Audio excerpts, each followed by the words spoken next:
예루살렘 성벽이 완공되고 일곱째 달에 수문앞 광장에서 율법 말씀을 들었던 이스라엘 백성들, 자신들의 잘못을 깨달으면서 언약을 맺고 임봉했던 그런 모습을 우리가 지난 시간에 계속 봐왔습니다. 그래서 10장 39절 보시면은 그리하여 우리가 우리 하나님의 전을 버려두지 아니하리라.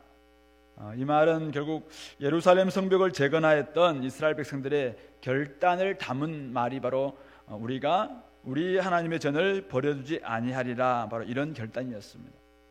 그런데 이 결단이 실행에 옮겨지기 위해서는 과연 무엇이 필요했을까? 오늘 본문은 그 이야기를 담고 있습니다. 특별히 당시의 상황을 우리가 잠시 복귀해 본다면은 우리 7장에서 예루살렘 성벽이 다 완공은 되었지만은 성은 광대했지만 주민은 적고 가옥은 미처 건축하지 못하였다. 7장 4절에 그렇게 이야기하고 있습니다. 또 7장 31절에서는 온 이스라엘 거민들이 다 자기들의 성에 거하고 있었다라고 이야기합니다. 그런데 오늘 11장에 들어오면은 이 예루살렘 성은 한마디로 그들에게 거룩한 성이라는 것이죠.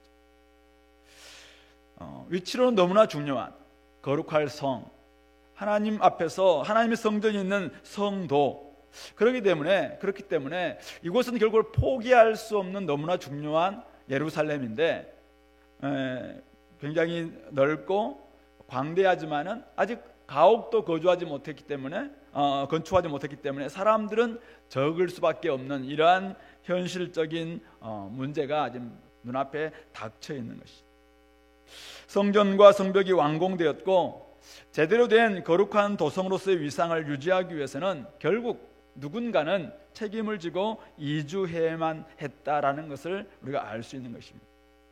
다시 말해서 하나님의 전을 버려두지 아니하리라, 그들의 결단이 정말 실행에 옮겨지기 위한 첫 단계는 무엇인가 하면은 예루살렘으로의 이주라는 구체적 헌신을 요구했다, 바로 이 말입니다. 그래서 결국 그들은 오늘 누가 떠나게 되었고 누가 거주한 사람이 이 정도 되었고, 그래서 그 사람들의 명단이 이렇다라는 내용이 오늘 이 11장 내용인 것이죠.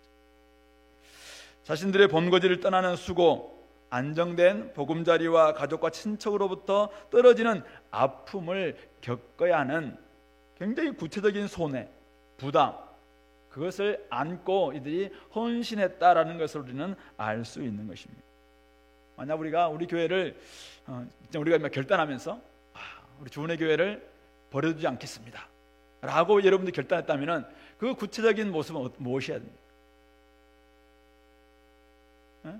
교회를 위해서 기도하는 것이고, 교회에 가까이 오는 것이고, 아침 기도에 참석하는 것이고, 주일 예배를 어떻게 사수하려고 애를 쓰는 것이고, 이렇게 함으로 말미암아 어쨌든 우리 교회를 내가 버려두지 않겠다라고 결단했다면 구체적 헌신은 시간과 마음과 재정과 이걸 들여서 어쨌든 교회를 위해서 헌신하는 이런 모습 가능한 것이겠죠. 내가 공동체를 위해서 기도하겠다라고 결단했다면 어떻게 됩니까? 물론 여러분들 개인 기도 시간을 통해서도 기도하겠지만은 우리에게 아침 기도회가 있고 수요 기도회가 있고 금요 기도회가 있고, 이 기도회 때마다 내가 참석하는 구체적 헌신을 요구한다, 이 말입니다. 우리 지난주 토요일날 직분자 수련회를 했습니다. 우리 이 가운데는 우리 직분자가 아니신 분도 많이 계시지만은, 그러나 대부분 직분자 수련회에서 우리 결단했을지 모르겠는데, 직분자로 잘 살겠습니다, 이 결단이잖아요. 수련하는 목적이 바로 그거니까. 그렇다면 그 모습은 뭔가요? 다양한 부서에 우리 교회에 10개 부서가 있었다는 사실을 우리가 이번에 알게 되었어요. 6개 팀이 있다는 것을 알게 되었습니다. 그들의 기도 제목을 우리가 알게 되었고, 그들의 필요가 무엇인가라는 것을 우리가 보았습니다. 그러면은 그것을 위해서 내가 구체적으로 마음과 시간과 어떤 물질과 은사를 들여서 헌신하는 것, 그것을 의미한다 이거죠. 말로만 하는 헌신은 아무 일도 일어나게 할 수 없다는 것입니다. 오늘 여기에는 기본 원칙이 있는데요, 1절 2절에 잘 나와 있는 것처럼 이스라엘 백성들은 예루살렘에 거주하였고, 그 남은 백성 중 제비 뽑아 10분의 1이 거룩한 성 예루살렘에 거주하게 하고 10분의 9는 다른 성읍에 거주하게 됩니다. 이렇게 되니까 2절에 예루살렘에 거주하기를 자원하는 모든 자를 위하여 백성들이 복을 빌었다라고 나와 있습니다.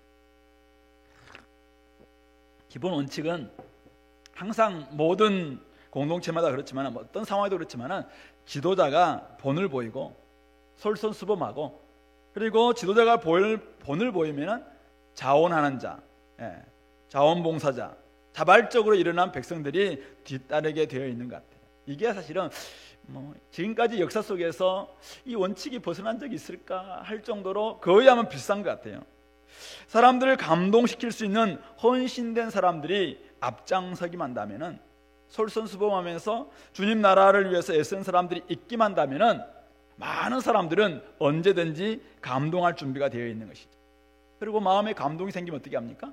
그들은 오늘 여기 나와 있는 것처럼 자원해서 예루살렘으로 삶의 터전을 옮기는 일이 벌어지는 것이죠. 그리고 그들을 공동체는 축복해주고 예루살렘은 그들로 말미암아 다시 활기를 되찾을 수 있었겠다라는 것을 우리가 충분히 상상할 수 있는 것이죠. 좋은 신앙이란 무엇일까요? 충성스러운 믿음이란 무엇일까요? 조그만 상황적 변화, 환경적 변화에 따라서 내가 수련회 때 아니 어떤 결단 때는 정말 뜨겁게 결단합니다. 성령이 충만해서 정말 은혜 엄청 받은 것 같아요. 그런데 상황이 좀 바뀝니다. 환경이 좀 바뀝니다. 그런데 그것이 금방 식어버려요. 그런 신앙을 우리는 좋은 신앙이다, 충성스러운 믿음이다 라고 말하지 않습니다. 결단은 대단했지만은 지불해야 될 코스트가 너무나 크기 때문에 그냥 마음을 접는 이런 모습을 우리는 잘하지 않은 어린 신앙이다 라고 이렇게 이야기하고 있는 것이죠. 하나님의 나라와 공동체에 대한 중요성과 가치를 깨닫는다면은 충성스럽게 뒤따르고 자발적으로 자신의 삶을 드릴 때 교회도 세워지고 하나님 나라의 하나님의 꿈이자 하나님 나라의 꿈이 현실화될 수 있다라는 것을 우리가 알 수 있는 것입니다. 그런 의미 속에서 올해 우리가 주은혜 교회 2.0 2020 비전 우리가 조금 아직은 좀 추상적이긴 하지만은 발표를 했습니다. 어떻게 하면은 오늘날 우리 교회 가운데 그런 일들이 일어날 수 있을 것인가? 결국 자발적 헌신과 솔선수범 이 그룹들이 있을 때 가능할 것. 이것은 기본 원칙입니다. 이 원칙은 사실은 만고불변의 법칙 같아요. 자발적으로 말씀과 기도에 열려 있고 헌신하는 사람들이죠. 개인적으로 내가 정말 하나님 앞에서 내가 헌신하겠다 하는 사람들은 자발적으로 솔선수범하면서 말씀과 기도에 충성하는 것입니다. 누가 7, 77 이거 체크하기 때문에 아니죠. 하나님과 내가 온전한 관계를 맺기 위해서, 온전히 내가 교회를 살리기 위해서 내가 날마다 하나님 말씀과 기도에는 기본적으로 열려 있는 것입니다. 하나님 나라를 위한 열정을 위해서 솔선수범하는 사람들이 선두에 있어야 됩니다. 이게 다시 말하면 선두에 선 사람들은 본이 되고 솔선수범해야 된다는 말씀. 그렇지 않으면 선두에서 뒤로 물러날 수밖에 없어요. 성령께서 우리 가운데 계시기 때문에 또 자원하는 마음을 불어넣으실 줄 믿습니다. 그때마다 성령께서 우리에게 역사하시면 어떻게 우리의 삶을 드리는 것이죠. 구체적으로 사람들을 만나고 사람들 찾아다니고 복음을 전하고, 어떤 한 사람에게 그동안 해보진 않았지만 원투원 성경 공부를 하고 복음의 역동성을 믿으면서 복음을 전하고, 그리고 복음이 나의 삶을 통해서 살아내는 그런 역사가 결국 내 속에서 일어날 때 이것이 증거가 될 수 있겠다라는 것을 알고 내가 복음을 살아내고, 이런 일이 있을 때 우리 속에서 생명의 역동이 일어날 수 있다고 저는 믿습니다. 그것이 교회이고 그것이 사실 성령의 공동체이고 그것이 복음을 가지고 있는 사람들의 본이고 솔선수범이고 우리가 해야 될 일이다. 저는 올해 우리 교회가 사실 이런 모습이 돼야 된다고 생각합니다. 우리 대학부도 마찬가지고 청년부나 장년부 우리 모든 성도들이 다시 한번 내 속에 정말 복음이 살아있다, 그것을 우리가 보이기 위해서는 내가 솔선수범해야 됩니다. 내 안에서 성령께 내 자신을 드리는 거죠. 그렇게 되면 내 안에서 역사하시는 성령이 나를 통해서 한 사람 한 사람들에게 복음으로 나아가는 것이고, 그들에게 복음을 말하고 복음을 살아내고, 복음이 그들에게 어떻게 증거되는지 우리가 보면서 또 우리가 말씀을 가지고 또 그들을 가르치고, 너무나 기쁘니까 이것이 한 사람에서 멈추지 않고 우리 가정에서도 마찬가지고 삶에 계속 이어지는 이런 모습이 있을 때 교회가 그 안에서 역동성이 살아나지 않겠습니다. 많은 사람들이 모였지만은 우리밖에 모르고 그냥 모일 때는 되게 좋은 것 같은데 결단하는데 전혀 이것에 대해서 헌신하는 구체적인 모습이 없다면은 그것은 말에 그치는 결단에 될 수밖에 없다. 그런 헌신은 어떤 일도 일어날 수 없는 것이죠. 오늘날 많은 사실은 우리 교회가 연약해진 이유도 저는 여기에 있다고 생각합니다. 그런 의미 속에서 우리 복음은 살아내야 됩니다. 복음을 살아냅니다. 복음이 역사할 수 있도록 우리가 복음대로 사는 이런 모습들을 우리가 보일 때 그 안에서 복음이 나를 통해서 증거되는 것이고 내 입을 통해서 또 증거되고 결국 그것이 무엇인지를 사람들에게 설명해 주는 것은 내 삶이 보여주는 거죠. 이렇게 할 때 정말 우리 안에서 주은혜 교회 2.0 다시 한번 이 안에서 역동이 일어나고 사람들이 막 돌아오고 다시 한번 이전에 우리가 많은 사람들이 주님 앞에 돌아와서 세례받고 간증하고 했던 그 경험들을 회복할 수 있는 것이죠. 이런 우리가 일들이 있을 수 있도록 우리 모두가 앞장설 수 있기를 바랍니다. 두 번째는 오늘 3절부터 24절에서는 여기에 이제 거주한 사람들의 명단이 나와 있는데요. 실제로 예루살렘 성에 거주한 사람들의 명단, 이들은 어떤 사람들인가? 3절에서는 이스라엘과 제사장들과 레위 사람들과 느디님 사람들과 솔로몬의 신하들의 자손, 유다 여러 성읍에서 각각 자기 성읍, 자기 기업에 거주했었다. 그러니까 바빌론 포로 귀환 때 이들이 스룹바벨과 함께 돌아와서 이렇게 거주한 것이죠. 그들의 명단이 우리가 에스라에서 나와 있었고 우리 느헤미야 7장에서 우리가 봤어요. 그 사람들의 명단이 약 4만 3천 명 가까이 됐었죠. 4만 명이 넘는 그런 사람들이 지금 각자 지금 성읍에 흩어져 있는 거예요. 이런 가운데서 오늘 그 중에 예루살렘에 거주하기 재배치한 거예요. 거주한 사람들이 유다 자손과 베냐민 자손 몇 명이었다. 즉 10분의 1을 제비 뽑아서 이제는 예루살렘으로 배치하고, 그리고 제사장들과 레위 사람들 이런 사람들은 또 성전이 있기 때문에 출퇴근하든지 어쨌든 그들을 좀 오게 만들고, 그리고 이들이 헌신하니까 자원하는 사람들이 막 일어났잖아요. 이 자원한 사람들이 있었다. 그 사람들의 명단이 오늘 여기 나와 있는 3절 4절부터 쭉 나와 있는 이 사람들의 명단인 것이죠.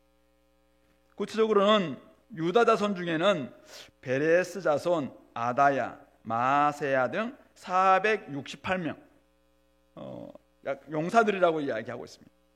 베냐민 자손은 살루, 갑베, 살레 이런 사람들에서 928명입니다. 시그리가 감독이었고 유다가 부감독이죠. 버금이 되었습니다. 이렇게 해서 이제 주로 북이스라엘은 이미 멸망했었기 때문에 사실은 여기 이름은 나와 있지 않습니다. 그리고 유다에서 바벨론에서 포로로 돌아올 때도 유다 자손과 베냐민 자손만 사실은 언급되어 있기 때문에 이렇게 됐지만은 물론 북이스라엘 출신들도 사실은 좀 있었을 거라고 생각을 해요. 그러나 그 다음에 이제 제사장 중에서는 여다야, 야긴, 그리고 스라야는 오늘 11절을 보시면은 하나님의 전을 맡은 자다 이렇게 나와 있는데, hil기야가 이전에 대제사장이었기 때문에 아마도 대제사장이었다. 그래서 하나님의 전을 맡은 자가 이 스라야가 있었고, 성전 일을 책임진 사람들이 822명이 있습니다.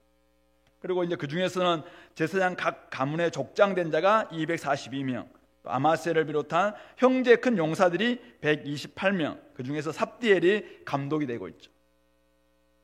그리고 이제 제사장 밑에서 일을 하는 성전 바깥 일을 주로 하는 이 레위 사람 중에는 스마야, 삽부대와 요사밧 이런 사람들이 있었는데요. 특별히 mat다냐, 그는 기도할 때 감사하는 말씀을 인도하는 사람이었고, 박부갸, 이 사람이 이제 버금이었고, 압다 이런 사람 포함해서 284명.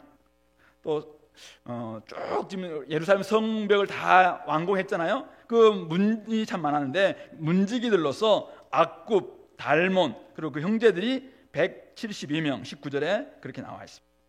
그리고 느디님 사람들은 잘 알다시피 성전에 섬기는 일꾼들입니다. 일꾼들. 근데 이 사람들은 성전이 있었던 조금 남동쪽입니다. 남동쪽 언덕이 그 오벨 지역이라고 되어 있는데 그 오벨 지역에 거주하였는데 그 중에 시하, 기스바 이런 사람들이 책임자였다 이렇게 나와 있습니다. 그리고 노래하는 자들인 이 아삽 자손 중에서는 우시, 그가 감독인데 하나님의 전일을 맡아 다스렸고, 또 이 왕은 아마 아닥사스다, 당시 페르시아가 이제 황제였는데, 페르시아 황제 아닥사스다의 명령대로 노래하는 자들에게 날마다 할 일을 정해주는 그런 일을 누시가 맡았다라고 이야기하고 있는 것이죠. 그리고 24절에서는 유다 자손 이 부다히아가 왕의 수하에서 백성의 일을 다스렸다. 그러니까 아닥사스다 황제 밑에서 지금 유다에 있는 여기와 잘 소통할 수 있도록 어쨌든 그 밑에서 백성의 일을 잘 다스렸다라고 이야기하고 있습니다. 오늘 이 이야기를 우리에게 자세히 적고 있는 이유가 뭘까요? 왜 이 사람들이 10분의 1 이 사람들이 와서 4만 몇 명 중에서 다, 제가 사실은 더하기를 다 안 해봤는데 딱 해봐도 몇천 명 되지 않잖아요. 그리고 어제 10분의 1이 왔다고 했는데 다 해도 아마 10분의 1 정도니까 4천 명 정도, 4천 좀 넘는 이 숫자가 이제 들어왔겠죠. 그리고 일꾼들은 또 예루살렘, 나중에 우리 25절부터 36절 보면은 그 주변 유다 자손이 거주했던 지역은 북쪽 지역이었고 예루살렘, 그리고 베냐민 자손들이 거주하는 지역은 예루살렘 남쪽 지역이거든요. 반대. 남쪽 지역이 유다 자손이고 북쪽 지역이 이 베냐민 자손들인데, 이 사람들이 그런 가운데서도 예루살렘 근방에 있는 사람들은 또 일꾼으로 이렇게 왔다 갔다 하기도 했는, 이렇게 왜 예루살렘에 이렇게 많은 사람들이 다시 큰 거룩한 성에 이렇게 많은 사람들이 와서 전략적으로 이렇게 배치하고, 누구는 감독이 되고 누구는 버금이 되고 누구는 책임자가 되고 누구는 또 옆에서 돕는 사람이 되고 있는가, 이 이야기를 왜 적고 있냐. 이들이 있었기 때문에 예루살렘 성전과 거룩한 성 예루살렘은 그 위상을 서서히 회복할 수 있게 되지 않았을까라는 그런 상상을 우리는 할 수 있게 됩니다. 예루살렘에 거주하면서 일하되 사실은 중복됨이 없이 각자의 맡은 역할을 잘 할 수 있도록 전략적으로 잘 배치하고 필요한 임무를 맡기고 있는 우리 모습을 잘 볼 수 있습니다. 어떤 사람들은 이름이 등장하고 있지만 어떤 많은 사람들은 전혀 이름이 등장하고 있지 않습니다. 그러나 그들은 다 지금 예루살렘에 살고 있는 예루살렘 거민들, 주민들이 되고 있는 것이죠. 따라서 예루살렘 주민이 되었다 말은 과연 무슨 말인가 이거죠. 성전은 이미 완공되었습니다. 그리고 성벽은 얼마 전에 완공되었습니다. 자, 성전이 완공되고 성벽이 완공됨으로 예루살렘이 완공된 건가요? 아니죠. 예루살렘이 그 안에서 정말 성전의 제사가 드려지고 또 거룩한 성 예루살렘이 진짜 회복되기 위해서는 그 안에 사람들이 들어와야 되고, 거기서 함께 정말 하나님의 온전한 평화를 경험하는 사람들이 그곳에 함께 거하는 도시가 될 때 성전이 완공되고 성벽이 완공된 의미가 있다라는 말씀입니다. 예루살렘에 산다는 거룩한 소명을 생각하면서 자신들이 맡은 소임을 다 하고 있을 때, 그래서 그것이 이름도 빛도 없는 가운데서 자기가 맡은 그 역할을 감당하고 있을 때, 어떤 사람들은 책임자고 어떤 사람들은 부감독이지만 자기는 그냥 조언에 불과해요. 그런데 불구하고 자기가 여기에 배치받음으로 말미암아 자기는 자기가 맡은 역할들을 최선을 다해서 감당하는 이런 모습으로 말미암아 예루살렘이 지금 활기를 막 찾고 있는 이런 모습을 우리가 상상할 수 있겠죠. 예루살렘이 회복된다는 것이 무엇인가? 예루살렘이 거룩한 성이 된다는 것이 무엇인가? 예루살렘이 완공된다는 것이 무엇을 의미하는가? 그것은 단지 성전 완공되고 성벽 재건된 그것으로 끝나지 않는다는 것입니다. 오늘날 교회가 회복된다는 것은 무엇입니까? 교회당 멋지게 지어놓으면 교회가 회복되는 것인가요? 아닌 것이죠. 교회 조직을 잘 만들어 놓으면 교회가 회복되는 것인가요? 교회에 진정한 사람들이 와서 이 안에서 이름도 없이 빛도 없이 그런 가운데서 하나님이 나에게 부르시는 그 소명에 따라서 자기가 열심히 살아내고 여기서 예배가 회복되고 자기가 보냄받은 그곳에서 하나님 나에게 맡기신 그 사명을 잘 감당할 때 우리는 교회가 회복되고 있구나라는 것을 우리는 고백하고 있는 것이죠. 성전이란 무엇인가? 예루살렘이 거룩한 성이 된다는 뜻은 무엇인가? 바로 그것은 이렇게 하나님이 거하신 곳에, 하나님의 성전이 있는 그곳에 하나님 백성들이 거룩한 삶을 온전히 드림으로 말미암아 제사가 회복되고, 그리고 성전은 성전이 되고 거룩한 예루살렘은 예루살렘으로서의 그 위상을 회복하게 되는 이런 모습을 갖추게 되는 것, 그것이 바로 오늘 하나님께서 예루살렘을 향한 뜻이다라는 것을 보여주고 있는 것이죠. 그렇게 되기 위해서는 이름도 없이 빛도 없이 살아가는 거룩한 백성이라는 그 자부심 하나만으로 살아가면서 자기에게 맡겨진 그 일이 비록 어쩌면 성전 문지기가 같다 할지라도, 성전 문지기가 같다 할지라도, 시편 84편 성전 문지기가 같다 할지라도 자기는 거기서 최선을 다하는 거예요. 성에 외부인들이 들어오지 못하도록 끝까지 어쨌든 밤을 지새우면서 파수꾼의 역할들을 감당했던 사람들도 많을 거예요. 그러나 자기가 하고 있는 일이 이 거룩한 성 예루살렘을 회복하고 이곳에 하나님의 샬롬이 임하고, 그래서 정말 그 살렘 평화의 도성이 되게 만드는 하나님의 그 꿈을 위해서 자기가 헌신하는 모습이 될 때, 그런 사람들이 정말 그곳에 다 함께 모이게 될 때, 이것이야말로 예루살렘의 회복이고 하나님께서 기대하는 성전의 회복이고 이 성벽의 회복의 온전한 모습이다라는 것을 우리에게 보여주고 있는 것이죠. 하나님의 나라는 어떻게 성장하고 부흥하고 새로운 역동으로 일어날 수 있을 것입니다. 자신에게 맡겨진 역할을 가정과 직장과 교회에서 제대로 감당할 때 바로 거기에서 하나님의 성령께서 정말 그 사람들을 통해서 역동적으로 일하시는 것이죠. 몇몇 사람들의 명단이 아니라, 오늘 여기 나와 있는 몇몇 사람들의 명단이 있는데요, 몇몇 사람들의 명단이 아니라 지도자들과 교사들과 우리 공동체 성도들의 구체적 헌신과 역할을 담은 모든 사람들의 명단, 그 명단들이 어쩌면 우리 교회는 있지는 않습니다만 어쨌든 이 명단들이 하나님의 지금 어떤 기록에 다 있는 거죠.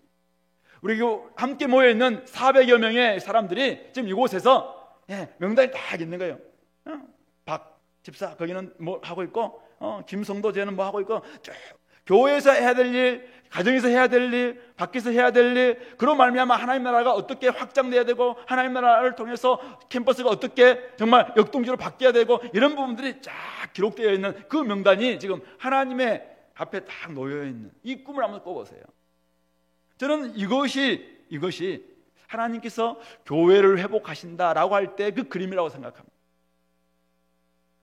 누가 어떤 일을 할지, 어떤 사람이 섬길지, 누가 관리할지 잘 정하고 소외된 사람들이 없이 서로가 서로에게 배우고 권면하는 아름다운 은사 공동체가 되는 것. 하나님은 모든 사람들에게 그냥 부르실 뿐만 아니라 한 사람 한 사람 다 은사를 주셨거든요. 그 은사를 가지고 자기가 주신, 자기에게 맡은 그 은사를 가지고 자기가 맡은 소임들을 감당할 때 사실은 공동체는 훨씬 더 역동적으로 바뀌는 것이죠. 앞에서 몇 사람들이 막 열심히 애를 써도 뒤에 있는 사람들은 가만히 있으면은 사실은 절대 공동체는 들썩거리지 않을 겁니다. 그러나 우리 주일학교처럼 어쨌든 간에 최선을 다해서 막 주일학교를 부흥하려고 모든 사람들과 뛰는 것처럼 우리 교회가 각자 내가 지금 거룩한 성 예루살렘을 회복하고 있구나, 여기에 내가 자원해서 좀 들어와 있구나, 내가 하나님 나라를 꿈꾸면서 내가 여기에 지금 내 명단을 넣었구나 라는 마음이 든다면 어떻게 해야 되겠습니까? 하나님 나에게 맡겨주신 소명이 무엇인가, 나의 은사가 무엇인가. 나는 비록 튀지 않을 수 있어요. 나는 버금 중에 딸린 버금 내지는 마지막 성전 문지기와 같은 그런 역할을 할 수 있어요. 그러나 나에게 맡겨지는 그 소임이 무엇인가라는 것을 생각해 본다면 최선을 다해서 자기의 맡은 역할들을 감당할 때 우리 교회가 진짜 은사 공동체가 될 수 있다는 말씀입니다. 오늘날 이 변하는 시대와 세대이지만은 저는 변하지 않은 하나님의 원칙, 하나님의 방법 한 가지는 뭐냐면은 하나님을 성전 삼고 하나님을 온전히 우리의 능력의 원천으로 삼고 살아가는 한 사람 한 사람을 통해서 그 거룩한 공동체, 거룩한 가정, 거룩한 성도라는 한 사람 한 사람을 통해서 오늘 여전히 일하신다는 사실입니다.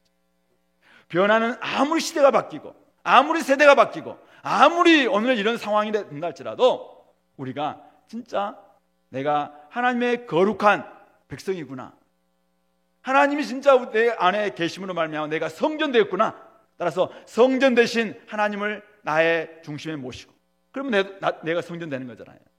그렇게 될 때 우리가 함께 어우러져서 내가 나아가는 가정이든 직장이든 캠퍼스든 곳곳에서 하나님의 꿈들을 이루어가는 도구가 될 때 오늘 하나님의 일하심들은 더욱더 확장될 줄로 저는 믿습니다. 우리 모든 형제자매들이 한 사람도 예외 없이 이 대열에 동참할 수 있게 되기를 간절히 바랍니다. 우리 공동체가 사람들이 참 많지만은 그러나 때로는 뭐 하나님이 일하실 거야 라고 생각하는 경우도 있고, 물론 하나님이 일하시죠. 그러나 하나님의 방식은 제가 공부하고 지금까지 경험한 바로는 끊임없이 하나님은 사람을 통해서 일하십니다. 하나님을 의지하는 그 한 사람, 하나님의 성품을 드러내는 거룩한 그 한 사람, 하나님이 나와 함께 일하실 것이라는 것을 믿고 하나님의 손과 발이 되기를 원하시는 그 한 사람 한 사람을 통해서 오늘도 하나님은 일하시는 것이죠. 그러므로 오늘날 많이 시대가 바뀌었어요. 세대는 엄청 바뀌었습니다. 따라서 사실은 어떻게 이 세대를 우리가 제대로 할 수 있겠습니까? 30년 전에는 저도 막 캠퍼스에서 막 이렇게 해보겠다라고 대도 않는 뭐 가지고 열심히 감당했던 적이 있었습니다. 근데 오늘날 이제 제가 올해 대학을 하려고 딱 하니까 우리 딸 아들이 지금 대학생이잖아요. 우리 딸 아들하고 내가 안 통하거든요. 딸한테 맨날 꼰대 소리 듣거든요. 근데 제대로 할 수 있겠는가 이거. 근데 이 세대, 이 시대에 일으키려고 하면은 결국은 이 시대와 세대와 소통할 수 있는 사람들, 이들을 이 대학생들이잖아요. 대학생. 또 대학생들의 마인드를 가지고 있는 청년들, 아니 장년들 좋아요. 예, 이런 사람들을 동기부여하고 함께 할 수 있는 이런 사람들이 결국 동기부여시키는 거죠. 솔선수범하는 거죠. 그래서 제가 한번 목요일마다 한번 나가보려고 해요. 캠퍼스에 나가서 대학생을 만나보고 여전히 나는 꼰대구나 라는 생각도 해보기도 하고 만나면서 이야기해보려고 합니다. 캠퍼스 가운데서 이전에 20년 30년대 캠퍼스에서 막 대학생들하고 토론도 하고 이야기하던 그런 마음을 가지고 한번 목요일마다 한번 나가보려고 하거든요. 그렇게 할 때 저는 곳곳에서 다시 한번 이 꿈들이 좀 이루어지지 않겠는가 이런 마음들이 좀 듭니다. 저와 여러분들, 하나님은 오늘도 참 보잘것없는 저의 모습을 그렸어요. 너무 보잘것없었습니다. 그래서 하나님은 저라도 쓰시겠습니까? 하고 제가 사실은 91년도에 캠퍼스 간사를 시작한 거거든요. 정말 똑똑하고 잘났던 친구들은 다들 다 자기질을 찾아서 갔어요. 그래서 저는 뭐 다른 일 하다가 저라도 쓰시겠습니까? 하고 사실은 나갔는데 하나님 쓰는지는 잘 모르겠지만 어쨌든 14년 동안 그냥 하다가 어쨌든 40이 돼서 이제는 안 쓰시겠죠 하고 돌아왔는데 다시 이 나이에 다시 캠퍼스로 보내고 있는 것 같아요. 어쨌든 저보다 나이 적으신 분들 다시 한번 여러분들에게도 캠퍼스를 바라보는, 오늘 이 시대에 캠퍼스는 수원지예요. 이거는 모든 시대마다 캠퍼스는 수원지예요. 캠퍼스의 수원지가 바뀔 때 거기서 나오는 각 가정에서의 그 물이 깨끗할 수 있는 거잖아요.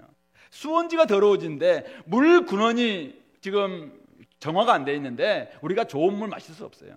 캠퍼스를 졸업하고 있는 대학생들이 바뀌지 않는 가운데서 직장 들어오고 그 다음에 결혼을 하게 되면은 결국은 직장도 가정도 회복되는 것이 그만큼 늦을 수밖에 없다는 것이죠. 그런 의미 속에서 우리가 다시 한번 하나님이 나를 비록 나와 같은 부족한 사람이라 할지라도 나를 통해서 일할 수 있습니까? 그런 마음들이 혹시 든다면은 하나님 저를 좀 사용해 주십시오.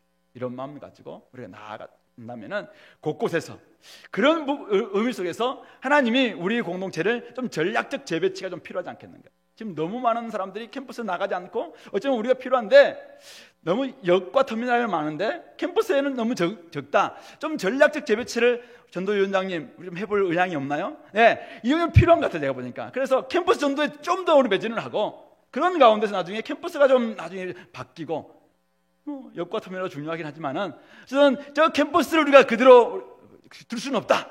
이런 부분에 있어서 우리가 하나님 나라가 다시 한번 이렇게 도래하는 이 모습들을 곳곳에서 볼 수 있도록 어쨌든 캠퍼스에 하나님의 나라가 임하는 이런 모습들을 우리가 보고 또 그런 결과 가정과 직장과 또 교회가 더 멋지게 회복되는 이 꿈들을 같이 꿔볼 수 있기를 바랍니다. 한 가지만 더 본다면요, 25절부터 36절은 아까도 이야기했다시피 25절부터 30절은 유다 자손이 거주했던 마을과 들, 즉 예루살렘에 재배치되지 않고 남아있었던 유다 자손들이 거주했던 마을과 들입니다. 주로 여기 몇 절이죠? 이 30절 보시면은 부엘세바에서부터, 그러니까 유다의 팔레스타인의 가장 남쪽이죠. 부엘세바에서부터 흰놈의 골짜기까지, 흰놈의 골짜기는 바로 예루살렘 바로 남쪽에 있는 그 골짜기거든요. 그곳에까지 장막을 쳤다, 이렇게 나와 있습니다. 그리고 31절 베냐민 자손은 북쪽이죠. 게바에서부터 믹마스, 아야, 베델 쭉 해서 어쨌든 그 주변에 오노 평지 아시죠? 오노 평지, 그다음에 장인들의 골짜기에까지 거주했다. 그리고 유다에 있던 레위 사람의 일부는 베냐민과 합하였다, 이렇게 나와 있습니다. 그러니까 유다와 베냐민 자손들이 이렇게 거주했던 것을 기록하고 있는데, 조금 이 의미가 무엇일까 생각해 보다가 찾아보니까 여호수아 시대 때 하나님께서 유다 지파와 베냐민 지파에게 땅을 분배해 줬잖아요. 그러니까 그곳에서 이들이 살다가 바벨론에 이제 잡혀간 거잖아요. 여호수아 시대 때 이들이 분배받은 땅이 오늘 25절부터 30절 나와 있는 많은 땅들과 함께 겹칩니다. 그리고 그것이 바로 여호수아 15장에 나오는데, 그리고 여호수아 18장에 보면은 베냐민 지파가 분배받았던 땅에 그 지역들이 나오는데, 여기도 많은 지역들이 겹치고 있습니다. 그러니까 결국은 이들이 바벨론에서 돌아오고 난 다음에 이들이 거주했던 지역이 결국은 이전에 자기 조상들이 살았던 그 지역, 그리고 다시 한번 회복해야 될 그 지역이었다라는 것을 생각하면서 나중에 이 약속의 땅을 모든 12지파가 다 회복할 것을 꿈꾸는 장기적 포석이 바로 이 들과 마을들의 이름들 아닌가라는 생각을 해보는 것입니다. 결국 이들은 예루살렘 성전을 중심으로 장막을 치고 있는 것이죠. 우리가 광야에서 우리 행진할 때도 마찬가지로 장막을 성전 중심으로 해서 장막을 딱 쳤잖아요. 마찬가지로 지금 예루살렘을 중심으로 지금은 남쪽과 북쪽, 남쪽에 유다 지파와 북쪽에 베냐민 지파가 딱 쳐서 지금 어쨌든 성전 중심으로 삼고 있는 이런 모습을 우리가 보여주고 있는데요. 저는 이거는 거룩한 성의 확장이다라는 의미도 될 수 있을 것 같고요. 또 하나는 아까 약속의 땅을 이들이 사실은 분배받았었는데 그 땅을 다 잃었단 말이에요. 그런데 다시 한번 지금은 페르시아의 속국이에요. 그러나 결국은 우리가 회복해야 될 땅이 어디까지인가라는 그런 장기적 포석 속에서 이들을 그곳에 거주하게 했고, 그리고 예루살렘 성전 중심으로 해서 살게 하고 있다라고 말할 수 있는 것입니다. 물론 이들 중에 10분의 1은 예루살렘 성전에 들어왔습니다. 헌신은 10분의 1을 잘 드리는 것으로 끝나지 않고 100%의 삶이 주님의 방향과 비전에 맞춰져 있을 때 그것을 우리가 제대로 된 헌신이다라고 말할 수 있는 것입니다. 11조만 드리고 10분의 9는 자기 욕심대로 사용한다면 그것은 우리가 재정적으로 헌신했다라고 말할 수 없습니다. 자기에게는 굉장히 큰 의미로 헌신했다 말할 수 있겠죠. 그러나 하나님의 관점에서는 이 10분의 1을 11조로 들고 난 다음에 10분의 9도 하나님의 뜻대로 우리의 삶 가운데서 쓰는 것을 의미하는 것이잖아요. 왜냐하면 하나님이 우리 주님이시니까. 결국은 하나님의 약속과 방향에 맞춰서 우리 삶의 전부를 드리는 것, 그것을 우리는 헌신이다라고 말할 수 있을 것입니다. 주일 성수뿐만 아니라 따라서 6일 성수도 중요하다는 것입니다.